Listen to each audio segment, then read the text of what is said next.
σας να κρίνετε τους συμπαίκτες σας. Ο προπονητής θα το κάνει.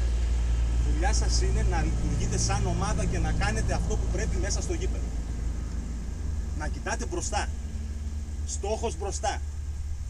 Είτε βάζω γκολ, είτε τρώω γκολ, είναι το ίδιο πράγμα ακριβώς. Συνεχίζω να παίζω τον αγώνα γιατί αυτό πρέπει να κάνω. Και σε κάθε φάση θα είμαι μέσα γιατί πάλι αυτό πρέπει να κάνω. Πρέπει να αποδείξω στον εαυτό μου ότι ξέρω να σέβομαι το άθλημα και ξέρω να μάχομαι. Και η μαγεία είναι ότι όταν θα γίνετε έτσι, όσοι είστε έτσι, θα καταλάβετε στην πορεία ότι οι άλλοι το καταλαβαίνουν αυτό σε εσάς και θα το αγαπάνε σε εσάς αυτό.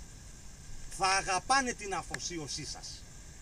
Θα αγαπάνε το γεγονός ότι θα πέσεις στη λάσπη στο 90 για να σώσεις μια φάση αν και κερδίζεις 6-0. Θα το αγαπάνε, αυτό θα σας αναδείξει. Η λεπτομέρεια, η διαφορά είναι στη λεπτομέρεια. Όλοι μπορούν να κάνουν τα πάντα και εγώ μπορώ να σουτάρω.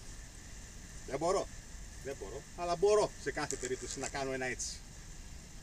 Το θέμα είναι η λεπτομέρεια που θα κρίνει τον αθλητή τον καλό, τον άνθρωπο τον καλό, τον πετυχημένο και τον άλλον που απλά έρχεται εδώ για να περάσει την ώρα του.